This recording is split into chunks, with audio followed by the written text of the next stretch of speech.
Hi everyone, my name is Jennifer, and the title that I chose for my Epi in the News is The Risk to Babies with Older Fathers.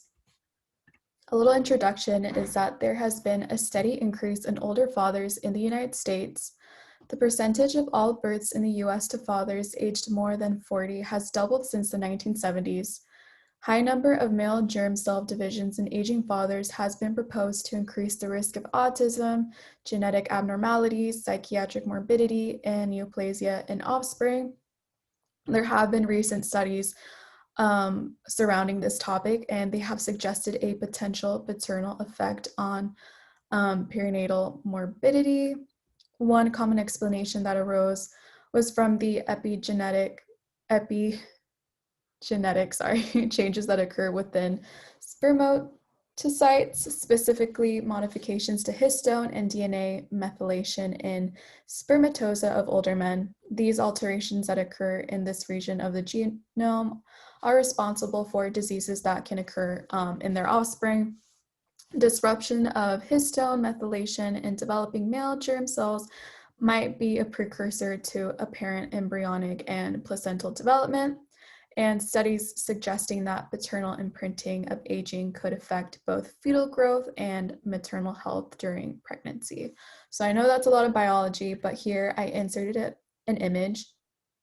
And right here, they found that in this area, which is the spermatocytes, and there can be modifications that can happen in that area, specifically in older men that can be responsible for diseases in the offspring. So for my peer-reviewed article, I chose the association of paternal age with perinatal outcomes between 2007 and 2016 in the United States, population-based cohort study. So within this peer-reviewed article, the method that was used was a cohort study. They gathered data from National Vital Statistics System. It's a program provided by the CDC and National Center for Health Statistics.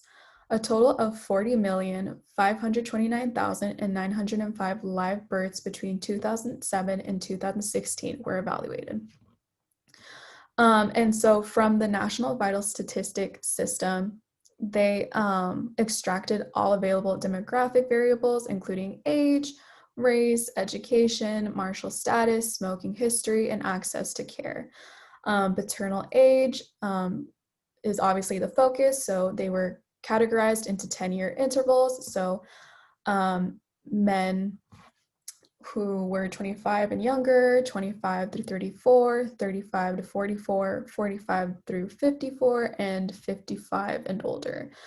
And the primary outcome of interest for the study was perinatal risk to child and mother correlated with advanced paternal age. So here I attached table 1, and table 1 was looking at paternal, maternal, and infant characteristics by paternal age group.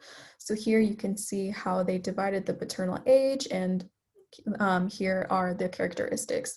So 50.6% of the birth certificates are from the fathers aged 25 and younger, 45.1% for this age group, 20.9% for 35 to 44, 2.7% to 45 to 54, and 0.3% for fathers 55 and older.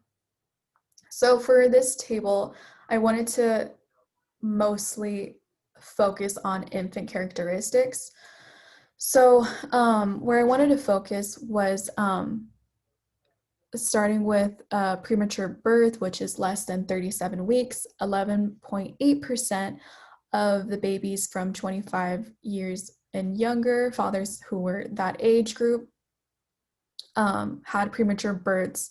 10.4% for 25 and 35-year-olds had premature births.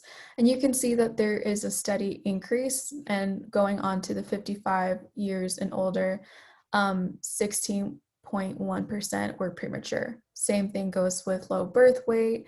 8.2% of the infants came low birth, 7.7%. For the 25 and 34-year-olds, 7.8% for the 35 and 44, 9.9% for the 45 to 54, and 11.7% for fathers 55 and older. And you can see here, it's a steady increase for most of them. And for my next table, I looked at table 4, and Table 4 was focused on the total number of effective births and births attributable to paternal age 45 years and older for all perinatal outcomes. So I thought this table was really interesting. So here you can see the perinatal outcomes and the paternal age. They were focusing on 45 years and younger and 45 years and older. And here you can see the percent of cases prevented if paternal age was 45 years and younger. So starting off with premature births, you could see that 11.3% were premature for the 45 and younger, and 14.6% from 45 years and older. And here, 13.2% of cases could have been prevented if paternal age was younger. So for low birth weight, 14.5% of cases could have been prevented if they were younger. Gestational diabetes, 18.2% could have been prevented. Admission to NICU, 15.1% could have been prevented. And for seizures, 19.9% could have been prevented. And lastly, for adverse event, 12.2% could have been prevented. So for the results, overall, oldest fathers were associated with worse outcomes. Gestational ages were lower in children born to fathers aged more than 45 years and had 14% higher odds of having a premature birth compared with younger fathers. Infants born to fathers aged 45 through 54 years were also born 20.2 grams lighter and had a 14% greater risk of low birth weight than infants born to younger fathers. Continuing the results, infants born to fathers aged 55 years or older also had a significantly higher risk of requiring additional medical care after birth. Infants born to fathers aged more than 35 years were found to be at a higher risk of premature birth, low birth weight, and increased morbidity during the perinatal period. A large percentage of cases of premature births, low birth weight, and admissions to a neonatal intensive care unit in children of older fathers were found to be associated with advanced paternal age. Now going on to my mass media article, I chose this article from the New York Times called "The Risk to Babies of Older Fathers." And it mentions here that most women know that reproductive risks to themselves and their babies rise as they get older, but few men realize that their advancing years may also confer a risk. So here, are they the same story? The same story, sorry. The mass media article did summarize the main findings and results from the peer-reviewed article, and they focused on the general outcome.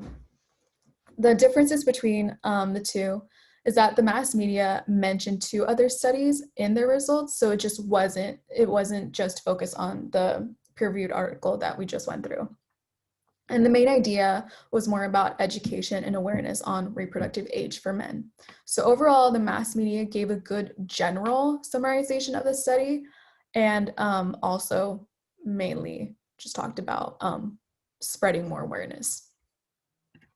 So how they compare, for the peer-reviewed article, I gave it a 5 out of 5, and overall, I felt like it was very informative, and especially with the large amount of live births that were recorded. There were obviously some limitations, and that included that this study was also an observational study, so therefore they cannot show that age is the direct cause of the infant's condition. And for the mass media article, I gave it a 4 out of 5. Overall, emphasizes that there should be an improvement of reproductive life plans, while they connected the results from my peer-reviewed article that I chose. And it mentions that there's more conversation in women than men. So some questions that I have are, do you think men in general are given enough knowledge or education about their fertility and family planning? What kind of interventions could increase more knowledge in older men and fertility?